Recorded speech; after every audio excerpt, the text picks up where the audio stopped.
enemy is weak. When we arrive, we will take them as fuel.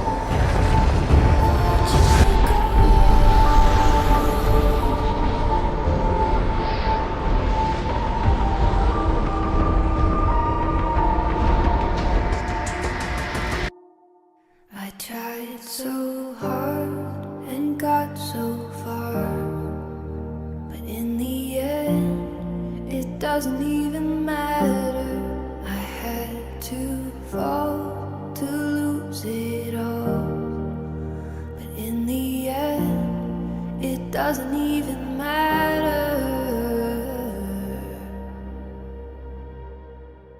One thing, I don't know why. It doesn't even matter how hard you try. Keep that in mind. I designed this rhyme to remind myself of a time when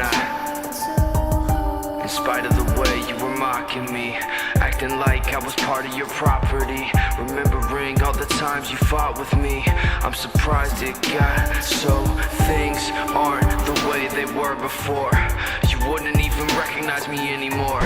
Not that you knew me back then, but it all comes back to me. You kept everything inside, and even though I tried, it all fell apart. What it meant to me will eventually be a memory of a time when I tried so hard and got so far. In the end, it doesn't even matter. I had to fall to lose it all. But in the end, it doesn't even matter.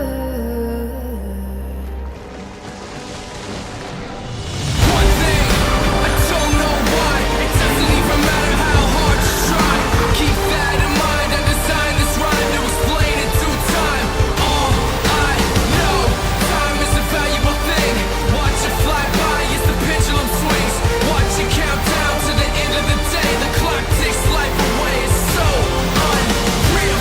Didn't look out below. Watch the time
What's up everyone, it's Area of Effect with another out-of-the-box build, this time a Stamina Warden, the Pestilent Swarm build, one of my favorites. Check out the stat screen, over 5,400 weapon damage, a lot of max stam, and check out the recoveries, resistances are pretty good. The boon we're going with is the Serpent. For more of that recovery, we do have the lycanthropy, the werewolf basically, but we're not really using it. I just didn't cancel it because why? Maybe I'll do something with it later. Lava foot soup and salt rice for max stam and stamina recovery. We are an orc, which goes along with the introduction. I hope you guys enjoyed it. Gives us max stam 1,000, gives us max health 1,000. When you deal damage every 4 seconds, you heal for over 2,000, and weapon and spell damage 258, and a lot of movement, speed, and mobility bonus there. So that's why we went with an orc. A lot of speed on this build. So let's jump in and we'll start with the gear. First two-piece set, Maelstrom's Perfected Maul, Nirnhoned, with the Berserker glyph on it. A lot of penetration with the Maul and having the perfected version here. We do that Stampede, we get that extra dot, but you don't have to use this. You could actually use a two-hand of, well, I'll get to it in a minute. But the monster set we're going with is Velodreth. We're going to get weapon damage, which goes great in this build. When you deal damage, 20% chance to despawn 3 disease spores over 12,000. Now they roll through the enemy and continue on. So you could hit multiple targets at once, even deeper than the ones that might hit the ball, the spore first. So I love that when you're in a group, you could lunge on in. When you proc it, it rolls through. Jack of the Pestilent Host. Pestilent Host is our first 5-piece set. Physical penetration, max stam, weapon damage, physical penetration. Whenever you kill an enemy afflicted with a poison effect, their corpse releases a swarm of fetcher flies to the nearest enemy within 12 meters, causing them to bleed for over 42,000 bleed damage over 10 seconds. And this is awesome because there can be more than one of these going on at once. You could have 2 or 3 of these going on, just taking a group down, and a lot of penetration on this 5-piece set as well. So that's how we're over 10, I think 11,000 penetration on this. I will show how this works later on in a little clip to show how that responds and what it looks like. So as we continue on, the next 5-piece set is Plague Break. We've got Plague Break boots. What Plague Break does, first 2-piece trait, penetration, weapon and spell damage, dealing direct damage to an enemy who is not a plague carrier will turn them into one for 10 seconds, so it deals 14,000 disease damage over 10 seconds. If they clear that off with the purification, cleanse or something, it'll blow up for 13,000 disease damage. Also, if they die with it on them, it's not worded here, I'll show you how this works, it will then also blow up for that burst of disease damage. And there could also be multiple procs of this going on simultaneously as well, which is great for groups. Plague Break Bow infused with a poison glyph. We want to deliver that glyph with our poison injection skill for a lot of poison application to basically give everybody a poison status effect for Pestilent Host to be, have the best uptime and proc rate. Because they have to have a poison status effect. Doesn't even have to be yours, by the way, but we want to make sure we have some. So I wanted to really demonstrate how effective Pestilent Host is. So the scamp is affected with it. When he dies, it goes to the other scamp, and it leaves that scamp, goes to the right side Daedroth. The left scamp was affected with the poison status effect. His swarm goes to the left Daedroth, and look at the tooltip, 7,000. That's the number we're looking for on both of those Daedroths, 68 and 7,000. That is what Pestilent Host is causing. I went ahead and threw a Fetcher Fly in the center as well. That's the skill Fetcher Fly.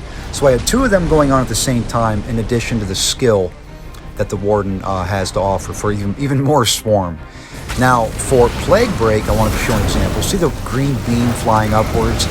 He is affected with Plague Break, the disease damage over time. Watch when he dies. There's the explosion. Anybody around him will take that burst damage. I'll give another example here. Bam. As he goes off, anybody around will take that damage. Now I want to show you that it can happen to multiple targets. See, they all will have the green beam. coming upward, getting the disease dot. He blew up. The other two, they also blew up. So it's just a very effective, almost like a domino effect build. The more you have, the more you fight, the more you kill, the more powerful you are. Let's jump into the skills now. Dizzying swing on the front two-handed bar. I feel like this is a necessity on any two-handed build. You get that off-balance damage bonus, and you also can knock them into a stun with a follow-up. Deals a big burst of damage. And anyway, the next skill, Reverse Slice. This has got a damage multiplier based on their missing health, like a finisher. So it's not going to deal a lot of damage up front. But if they're below, if they're within finishing range, it's going to scale up the damage. And I picked this more for 300% damage multiplier because it has an area of effect. You can pick Executioner for 400%, but you lose that area of effect. Now Stampede, this is necessary. It's always a crit hit, and it's necessary if you're going to use the Maelstrom's Perfected Maul. I told you I'd get into it later. You could use the Pestilent Host or Plague Break Maul for a constant uptime of both sets. You do have to have a constant uptime of Pestilent Host no matter what, because you don't want to be in the wrong bar when they die and then you don't proc the Swarm. But you could toggle on and off Plague Break. The next skill is Bull Netch. This is going to purify an ability. You can spam it. It's going to heal you. It gives you major sorcery and major brutality, as well as restoring stamina over its duration. But I love how you can spam it for a heal and a cleanse. You don't have to wait that full 5-second duration that it says. The next skill, Ice Fortress. It's our major resolve and major ward and minor protection. It's really the only skill in our arsenal that doesn't fit the theme because of the ice. But hey, it's too good of a skill to pass up. Beefs you up, gives you minor protection, and anyway, also buffs the group if they're nearby. Ultimate Dawnbreaker, 16, almost 17,000 physical damage. It's a stun and it's a damage over time. That's on our two-handed bar. Let's jump into the bow bar now. Poison Injection delivers over 5,000 poison damage up front, over an 11,000 poison damage over time, which scales up if they're below 50% health. So this is an Executioner skill. And when we delivered that Poison Injection, we're also going to deliver that Glyph. So both of those are going to almost guarantee that the enemy has a poison status effect going on, which is what we need for Pestilent Host to take effect once they die. We want that dot to come out of them. So what you want to do, you want to hit as many people as you can with Poison Injection. So you got multiple enemies with Poison Injection. Plague Breaks, damage over time. You see it coming up there, the green line. So they can explode, deal burst damage around them, and also send out the Swarm. The next skill, Resolving Vigor, almost 20,000 health over 4 seconds with the weapon damage we got. That's a lot of healing. You gotta have this on one of your bars here. The next skill, Growing Swarm, even just more Fetcher Flies, 17,000 plus over 10 seconds. Also deals enemies damage all around them and gives the enemy minor vulnerability, increasing all of their damage taken by 5%. So another Swarm, more Fetcher Flies, matches great with Pestilent Host and gives damage over time and AoE as you see around the enemy and minor vulnerability. You cannot beat it. As you notice, Veladreth just proc, hit the enemy and went through like I mentioned earlier. Alright, moving on. The next skill, Subterranean Assault, a big burst of poison damage, almost 14,000, but it's going to proc twice with the Stamina Morph versus the Magicka Morph gives them the Major Breach, reducing their resistances. This one's going to proc twice, which actually I love. It's great to line things up with. You punch the ground, you got that 3-second delay, and you can lunge on in and deliver a lot of numbers all at once, which in PvP is ideal. You want that burst. So more poison, more green, more corruption, more pestilence. The next skill, Living Trellis, I picked this because it's a Magicka-based heal. If ever we're running low on stamina, it's cheap to cast. I can cast it once and let the damage that I'm taking over time kind of be mitigated by healing, or I could cancel it and cast it again and get burst heal after burst heal after burst heal. You can also cast it on allies if they're in a pinch. See, each time it breaks, I get a burst heal. The next skill and the final skill, the ultimate, Healing Thicket. Almost 12,000 health, but then it heals over 4,000 health every 1 second for 6 seconds. We also use the morph where when we leave the circle or the circle expires, we get an additional 4 seconds, you and your allies. It's so cheap. This skill, I think, is overpowered on a Warden. I always have thought so, whether you're Magicka or Stamina, because it scales off of your highest resource. All right, let's jump into everybody's favorite part, the champion points. It's not my favorite part, by the way. So the green tree, I mean, we could talk about it if you want. I don't really want to talk about it. It's just basically there for crafting, movement speed stuff. There is some fall damage benefit you could get right here. That'll matter in PvP. Reduce your damage so you can jump off of tall buildings. Anyway, the blue tree, Untamed Aggression, weapon and spell damage by 150. That's going to go a long way with our procs as well. Thaumaturge, damage over time by 2% per stage, so 10% damage there. Everything we do is damage over time, pretty much. Both of our proc sets anyway. And then Biting Aura, area of effect. That's going to be a lot of things like our finisher, Dawnbreaker, Stampede, and then Deadly Aim, single target attacks. That's going to be our proc sets as well, both Plague Break and Pestilent Host. So that's what I went with on that tree. You can mix it up if you want. These are just recommendations. Red tree, Strategic Reserve, 30 health recovery for every 10 ultimate you have. Hang on to it if you can. Juggernaut, while under the effects of crowd control immunity, anytime you break free.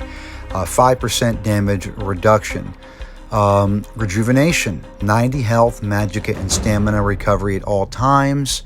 And finally, Boundless Vitality for an additional 1,400 max health. That goes a long way in PvP. And that's going to wrap it up for the champion points and actually wrap up this build video, the Pestilent Swarm build. A disease, poison, and bleed damage build, mostly just green, corruptive crap, just constantly adding up exponentially. The more enemies you slay, the more enemies you kill, the more enemies you kill dead and slay when they're killed dead, the more swarms and poison and corruption is going to appear like a waterfall behind you, like that right there. Don't you wish you could be that cool? If you like this video, like, subscribe, share, leave a comment. I've got plenty more builds on my channel. Check them out. Area of Effect, signing out.